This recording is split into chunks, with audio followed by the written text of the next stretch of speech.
23ನೇ ಅಧ್ಯಾಯ. ಯೋಗ ಮತ್ತು ಈರುಳ್ಳಿ, ಶ್ಯಾಮ ಅವರಿಗೆ ಸರ್ಪದಂಶ, ಕಾಲರಾ ನಿಯಮೋಲ್ಲಂಘನೆ, ಭಕ್ತಿಯ ಪರೀಕ್ಷೆ.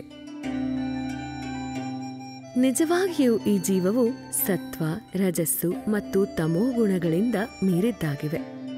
ಆದರೆ ಮಾಯೆ ಎಂಬ ಭ್ರಮೆಗೆ ಸಿಕ್ಕಿ ತನ್ನ ಸ್ವಭಾವವನ್ನು ಮರೆತು ದೇಹವೇ ಮುಖ್ಯ, ತಾನೇ ಕರ್ತೃ, ತಾನೇ ಸುಖಿ ಎಂದು ಭಾವಿಸಿ ಪ್ರಪಂಚದ ವಿಪತ್ತಿನಲ್ಲಿ ಸಿಲುಕಿ ಮುಕ್ತಿ ಮಾರ್ಗವನ್ನರಿಯಲಾರದೆ ಹೋಗುತ್ತಾನೆ ಈ ಮಾನವ.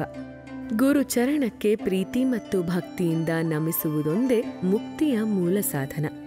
ಪ್ರತಿಭಾನ್ವಿತರಾದ ಶ್ರೀ ಸಾಯಿಬಾಬಾ ತಮ್ಮ ಭಕ್ತರನ್ನು ಸಂತಸಗೊಳಿಸಿ ಅವರನ್ನು ತಮ್ಮ ಸ್ವಭಾವಕ್ಕೆ ಪರಿವರ್ತಿಸುತ್ತಿದ್ದರು. ನಾವು ಶ್ರೀ ಸಾಯಿಬಾಬಾ ಅವರನ್ನು ಪರಮಾತ್ಮನ ಅವತಾರ ರೂಪವೆಂದು ತಿಳಿದು ಗೌರವಿಸುತ್ತೇವೆ. ಆದರೆ ಯಾವಾಗಲೂ ನಾನು ದೇವರ ಸೇವಕ ಮತ್ತು ವಿಧೇಯ ಎಂದು ಹೇಳುತ್ತಿದ್ದರು. ಅವರು ಅವತಾರ ರೂಪಿಗಳಾಗಿ ಜನರಿಗೆ ತಮ್ಮ ತಮ್ಮ ಧರ್ಮಗಳನ್ನು ಚಾಚೂ ತಪ್ಪದೆ ಪಾಲಿಸಿಕೊಂಡು ಬರಬೇಕೆಂದು ಹೇಳಿ ಅವರನ್ನು ಸನ್ಮಾರ್ಗ ಪ್ರವರ್ತಕರನ್ನಾಗಿ ಮಾಡಲು ಶ್ರಮಿಸುತ್ತಿದ್ದರು. ಅವರು ಯಾರೊಡನೆಯೂ ಪೈಪೋಟಿ ಮಾಡುತ್ತಿರಲಿಲ್ಲ ಮತ್ತು ಯಾರನ್ನೂ ನಿಂದಿಸುತ್ತಿರಲಿಲ್ಲ. ಸಕಲ ಚರಾಚರಗಳಲ್ಲಿ ಪರಮಾತ್ಮನನ್ನು ಕಂಡು ಅವರಲ್ಲಿ ವಿನಯ ನಮ್ರತೆಗಳಿದ್ದವು. ಮೂಢರನ್ನೂ ಅಧರ್ಮಿಗಳನ್ನೂ ಸರಿಯಾದ ಹಾದಿಗೆ ತರಲೆಂದೇ ಮತ್ತು ಧರ್ಮವನ್ನು ಪ್ರತಿಷ್ಠಾಪಿಸಲೆಂದೇ ಸಂತರು ಅವತಾರ ತಾಳುತ್ತಾರೆ ಎಂಬುದು ನಮಗೆ ತಿಳಿದ ವಿಷಯ. ನಾವು ಪೂರ್ವಜನ್ಮದಲ್ಲಿ ಸುಕೃತ ಮಾಡಿದ್ದರೆ ಮಾತ್ರ ಅಂತಹ ಸಂತರ ಸಂಪರ್ಕ ಲಭಿಸುವುದು. ಯೋಗ ಮತ್ತು ಈರುಳ್ಳಿ. ಒಂದು ಸಲ ಯೋಗ ಸಾಧಕರೊಬ್ಬರು ನಾನಾ ಸಾಹೇಬ ಚಾಂದೋರಕರರ ಸಂಗಡ ಶಿರಡಿಗೆ ಬಂದರು. ಅವರು ಪತಾಂಜಲಿ ಮೊದಲಾದ ಯೋಗಶಾಸ್ತ್ರಗಳನ್ನು ಓದಿದ್ದರೆ ಹೊರತು ಅವರಿಗೆ ಪ್ರಾಯೋಗಿಕ ಪರಿಶ್ರಮವಿರಲಿಲ್ಲ. ತಮ್ಮ ಮನಸ್ಸನ್ನು ಕೇಂದ್ರೀಕರಿಸಿ ಒಂದು ಕ್ಷಣ ಕಾಲವಾದರೂ ಸಮಾಧಿ ಸ್ಥಿತಿಯಲ್ಲಿ ಇಡಲಾಗುತ್ತಿರಲಿಲ್ಲ. ಸಾಯಿಬಾಬಾರವರ ಕೃಪೆಯಾದರೆ ದೀರ್ಘಕಾಲ ಸಮಾಧಿ ಸ್ಥಿತಿಯಲ್ಲಿರಬಹುದೆಂದು ಭಾವಿಸಿ ಶಿರಡಿಗೆ ಬಂದು ಮಸೀದಿಯನ್ನು ಅವರು ಪ್ರವೇಶಿಸಿದರು. ಆಗ ಈರುಳ್ಳಿಯನ್ನು ತಿನ್ನುತ್ತಿದ್ದ ಬಾಬಾ ಅವರನ್ನು ಕಂಡ ಕೂಡಲೇ ಅವರು ಮನಸ್ಸಿನಲ್ಲಿ, ಒಣಗಿದ ರೊಟ್ಟಿ ಮತ್ತು ಈರುಳ್ಳಿ ತಿನ್ನುವ ಫಕೀರನಿಂದ ನನಗೆ ಏನು ಪ್ರಯೋಜನ ಎಂದುಕೊಂಡರು. ಸಾಯಿಬಾಬಾ ಆ ಗೃಹಸ್ಥರ ಇಂಗಿತವನ್ನು ಕಾಕಾ ಸಾಹೇಬರಿಗೆ, ಯಾರಿಗೆ ಈರುಳ್ಳಿಯನ್ನು ತಿಂದು ಜೀರ್ಣಿಸಿಕೊಳ್ಳುವ ಶಕ್ತಿ ಇರುವುದೋ ಅವರು ಮಾತ್ರ ಅದನ್ನು ತಿನ್ನಬಲ್ಲರು, ಇತರರಿಗೆ ತಿನ್ನಲು ಶಕ್ಯವಿಲ್ಲ ಎಂದು ಹೇಳಿದರು. ಈ ಮಾತು ಕೇಳಿದ ಆ ಸಾಧಕರಿಗೆ ಆಶ್ಚರ್ಯವಾಯಿತು. ಬಾಬಾರವರ ಪಾದಗಳಿಗೆರಗಿ ಶರಣು ಹೊಂದಿದರು. ನಂತರ ಪರಿಶುದ್ಧವಾದ ಮನಸ್ಸಿನಿಂದ ತಮ್ಮ ಕಷ್ಟಗಳೆಲ್ಲವನ್ನೂ ಬಾಬಾ ಅವರಿಗೆ ಹೇಳಿ ಸಮಂಜಸವಾದ ಉತ್ತರ ಪಡೆದರು. ಈ ರೀತಿ ತೃಪ್ತಿಯಿಂದ ಆಶೀರ್ವಾದ ಪಡೆದು ಉಧಿಯನ್ನು ಸ್ವೀಕರಿಸಿ ಶಿರಡಿಯಿಂದ ಹೊರಟರು. ಶ್ಯಾಮ ಅವರಿಗೆ ಸರ್ಪದಂಶ. ಈ ಹಿಂದಿನ ಅಧ್ಯಾಯದಲ್ಲಿ ಬಾಬಾ ಹೇಗೆ ಅನಾಹುತಗಳನ್ನು ನಿರೀಕ್ಷಿಸುತ್ತಿದ್ದರು ಮತ್ತು ಮಿರೀಕರನ್ನು ಹೇಗೆ ಕಾಪಾಡಿದರು ಎಂಬುದನ್ನು ತಿಳಿಸಿದ್ದೆವಷ್ಟೆ. ಈಗ ಇದಕ್ಕಿಂತ ಅದ್ಭುತವಾದ ಕಥೆಯನ್ನು ಕೇಳಿರಿ. ಒಂದು ದಿನ ಶ್ಯಾಮ ಅವರು ವಿಷಪೂರಿತವಾದ ಸರ್ಪದಿಂದ ಕಚ್ಚಲ್ಪಟ್ಟರು. ಕಿರುಬೆರಳಿಗೆ ಸರ್ಪವು ಕಚ್ಚಿದ್ದರಿಂದ ವಿಷವು ದೇಹಕ್ಕೆಲ್ಲ ವ್ಯಾಪಿಸಿತು. ಯಾತನೆ ಬಹಳವಾಗಿ ಅವರಿಗೆ ಬದುಕುವ ಭರವಸೆ ಉಳಿಸಿರಲಿಲ್ಲ. ಅವರ ಸ್ನೇಹಿತರು ಎಂದಿನಂತೆ ಅವರನ್ನು ವಿಠೋಬ ದೇವಾಲಯಕ್ಕೆ ಕರೆದುಕೊಂಡು ಹೋಗಬೇಕೆಂದಿದ್ದರು. ಅಷ್ಟರಲ್ಲಿ ಶ್ಯಾಮ ಅವರು ತಮ್ಮ ವಿಠೋಬ ಬಾಬಾರವರಲ್ಲಿಗೆ ಮಸೀದಿಗೆ ಧಾವಿಸಿದರು. ಬಾಬಾ ಶ್ಯಾಮ ಅವರನ್ನು ನೋಡಿ ಒಮ್ಮೆಲೆ ಬೈಯಲಾರಂಭಿಸಿದರು. ಕೋಪದಿಂದ, ನೀಚನೆ, ಮೇಲೆ ಹತ್ತಬೇಡ, ಎಚ್ಚರಿಕೆಯಿಂದಿರು, ಹೋಗು, ಇಳಿದು ಹೋಗು ಎಂದು ಒದರಾಡಿದರು. ಸಾಯಿಬಾಬಾ ಅವರ ಈ ನಡತೆಯನ್ನು ನೋಡಿ ಶ್ಯಾಮ ಎದೆಗುಂದಿದರು. ಮಸೀದಿಯೇ ತಮ್ಮ ಮನೆ, ಬಾಬಾರವರೇ ತಮ್ಮ ಸರ್ವಸ್ವ ಎಂದು ಭಾವಿಸಿದ್ದವರನ್ನು ಈ ರೀತಿ ಓಡಿಸಿದರೆ ಅವರೆಲ್ಲಿಗೆ ಹೋಗಬೇಕು? ಅವರು ಜೀವಿತದ ಆಶೆ ಬಿಟ್ಟು ಮೌನದಿಂದ ನಿಂತರು. ಸ್ವಲ್ಪ ಹೊತ್ತಿನ ನಂತರ ಬಾಬಾ ಶಾಂತಚಿತ್ತರಾಗಿ ಶ್ಯಾಮ ಅವರನ್ನು ಕರೆದುಕೊಂಡು, ಹೆದರಬೇಡ, ಸ್ವಲ್ಪವೂ ಚಿಂತಿಸಬೇಕಿಲ್ಲ, ದಯಾಮಯನಾದ ಫಕೀರನು ನಿನ್ನನ್ನು ರಕ್ಷಿಸುತ್ತಾನೆ. ಮನೆಗೆ ಹೋಗಿ ಸುಮ್ಮನೆ ಕುಳಿತುಕೋ. ನನ್ನ ಮಾತಿನಲ್ಲಿ ನಂಬಿಕೆ ಇಡು. ಚಿಂತೆ ಬಿಡು ಎಂದು ಹೇಳಿದರು. ನಂತರ ಕಾಕಾ ಸಾಹೇಬ ತಾತ್ಯಾ ಪಾಟೀಲರನ್ನು ಕರೆದು, ಶ್ಯಾಮನು ತನಗೆ ಬೇಕಾದ ಆಹಾರವನ್ನು ತಿನ್ನಲಿ, ಬೇಕಾದ ಹಾಗೆ ಅಡ್ಡಾಡಲಿ, ಆದರೆ ರಾತ್ರಿ ಮಲಗಿಕೊಳ್ಳುವುದು ಬೇಡ ಎಂದು ಹೇಳಿ ಕಳುಹಿಸಿದರು. ಇದನ್ನು ಪಾಲಿಸಿದ ಶ್ಯಾಮ ಮರುದಿನ ಬೆಳಿಗ್ಗೆ ಗುಣ ಹೊಂದಿದರು.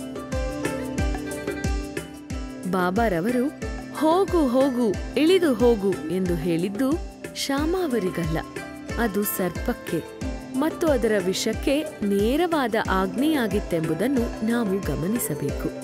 ಇತರರಂತೆ ಅವರು ಮಂತ್ರ ಉಪಯೋಗಿಸಲಿಲ್ಲ, ಅವರ ಮಾತುಗಳೇ ಮಂತ್ರಗಳಾಗಿದ್ದವು. ಯಾರು ಈ ಕಥೆಯನ್ನಾಗಲಿ ಅಥವಾ ಇದೇ ತರಹದ ಬೇರೆ ಕಥೆಯನ್ನಾಗಲಿ ಕೇಳುವರೋ ಅವರಿಗೆ ಬಾಬಾರವರಲ್ಲಿ ದೃಢ ನಂಬಿಕೆಯುಂಟಾಗುವುದು. ಈ ಮಾಯೆ ಎಂಬ ಸಂಸಾರ ಸಾಗರವನ್ನು ದಾಟಲು ಸುಲಭವಾದ ಸಾಧನವೆಂದರೆ ಸಾಯಿಬಾಬಾರವರ ನಾಮಸ್ಮರಣೆ. ಕಾಲರಾ ನಿಯಮೋಲ್ಲಂಘನೆ. ಒಂದು ಸಲ ಕಾಲರಾ ಅಂಟುಜಾಡ್ಯವು ಕಾಡ್ಗಿಚ್ಚಿನಂತೆ ಹಬ್ಬಿತು. ಗ್ರಾಮವಾಸಿಗಳು ಶಿರಡಿ ಮತ್ತಿತರ ಅಕ್ಕಪಕ್ಕ ಊರುಗಳ ನಡುವೆ ಇದ್ದ ಸಾರಿಗೆ ಸಂಪರ್ಕಗಳನ್ನು ಕಡಿದು ಹಾಕಿದರು. ಊರಿನವರೆಲ್ಲ ಸೇರಿ ಕಾಲರಾ ತಡೆಗಟ್ಟಲು ಯಾವ ಸೌದೆಗಾಡಿಯೂ ಶಿರಡಿಯೊಳಗೆ ಬರಬಾರದೆಂದು ಮತ್ತು ಯಾರು ಪ್ರಾಣಿ ವಧೆ ಮಾಡಬಾರದೆಂದು ನಿಯಮಗಳನ್ನು ವಿಧಿಸಿ ಅವುಗಳನ್ನು ಮೀರಿ ನಡೆದವರಿಗೆ ದಂಡ ವಿಧಿಸಬೇಕೆಂದು ತೀರ್ಮಾನಿಸಿದರು. ಬಾಬಾ ಜನರ ಈ ಮೂಢನಂಬಿಕೆಯನ್ನು ಅರಿತು ಅವುಗಳನ್ನು ಗಮನಿಸಲೇ ಇಲ್ಲ. ಈ ನಿಯಮ ಜಾರಿಯಲ್ಲಿರುವಾಗಲೇ ಸೌದೆಗಾಡಿಯೊಂದು ಶಿರಡಿಗೆ ಬಂದಿತು. ಆಗ ಹಳ್ಳಿಯಲ್ಲಿ ಕಟ್ಟಿಗೆಯ ಅಭಾವವಿತ್ತು. ಆದರೂ ನಿಯಮಕ್ಕನುಸಾರವಾಗಿ ಯಾರೂ ಕಟ್ಟಿಗೆ ಗಾಡಿಯನ್ನು ಊರೊಳಗೆ ಬಿಡಲಿಲ್ಲ. ಇದನ್ನು ನೋಡಿದ ಕೂಡಲೇ ಬಾಬಾ ಸ್ವತಃ ಅಲ್ಲಿಗೆ ಬಂದು ಕಟ್ಟಿಗೆ ಗಾಡಿಯನ್ನು ಊರೊಳಗೆ ಕರೆದುಕೊಂಡು ಹೋದರು. ಬಾಬಾ ಅವರನ್ನು ತಡೆಯಲು ಯಾರಿಗೂ ಧೈರ್ಯವಿರಲಿಲ್ಲ. ಧುನಿಗೆ ಕಟ್ಟಿಗೆ ಬೇಕಾದುದರಿಂದ ತನ್ನ ಕಟ್ಟಿಗೆಯನ್ನು ಅವರೇ ಕೊಂಡರು. ಬಾಬಾ ಹಗಲಿರುಳು ಧುನಿಯನ್ನು ಉರಿಸುತ್ತಲೇ ಇದ್ದರು. ಆದುದರಿಂದ ಅವರು ಕಟ್ಟಿಗೆಯನ್ನು ಶೇಖರಿಸಿ ಇಡುತ್ತಿದ್ದರು. ಬಾಬಾರವರ ಮಸೀದಿಗೆ ಯಾರು ಬೇಕಾದರೂ ಬರಬಹುದಾಗಿತ್ತು. ಅವರು ಬಾಗಿಲನ್ನಾಗಲಿ ಬೀಗವನ್ನಾಗಲಿ ಹಾಕುತ್ತಿರಲಿಲ್ಲ. ಕೆಲವು ಬಡವರು ತಮಗೆ ಬೇಕಾದಾಗ ಮಸೀದಿಯಿಂದ ಕಟ್ಟಿಗೆ ತೆಗೆದುಕೊಂಡು ಹೋಗುತ್ತಿದ್ದರು. ಅದಕ್ಕೆ ಬಾಬಾ ಎಂದೂ ಬೇಡವೆನ್ನುತ್ತಿರಲಿಲ್ಲ. ಪ್ರಪಂಚದಲ್ಲೆಲ್ಲ ಪರಮಾತ್ಮ ವ್ಯಾಪಿಸಿರುತ್ತಾನೆ ಎಂಬುದನ್ನು ಅವರು ಮನಗಂಡಿದ್ದರು. ಯಾರಲ್ಲಿಯೂ ದ್ವೇಷ ಬೆಳೆಸುತ್ತಿರಲಿಲ್ಲ. ಬಾಬಾ ವಿರಕ್ತರಾಗಿದ್ದರೂ ಸಾಮಾನ್ಯ ಜನರಂತೆ ಎಲ್ಲರೊಡನೆ ಕಲಿತು ಮಾರ್ಗದರ್ಶಕರಾಗಿದ್ದರು. ಭಕ್ತಿಯ ಪರೀಕ್ಷೆ. ಬಾಬಾ ಎರಡನೇ ನಿಯಮವನ್ನು ಹೇಗೆ ಮುರಿದರೆಂಬುದನ್ನು ಈಗ ನೋಡೋಣ. ಈ ನಿಯಮ ಜಾರಿಯಲ್ಲಿರುವಾಗ ಯಾರೋ ಒಬ್ಬರು ಮಸೀದಿಯ ಹತ್ತಿರ ಬಂದು ಆಡನ್ನು ಹೊಡೆದುಕೊಂಡು ಹೋಗುತ್ತಿದ್ದರು. ಅದು ಬಹಳ ಕೃಶವಾಗಿ ಮರಣಾವಸ್ಥೆಯಲ್ಲಿತ್ತು.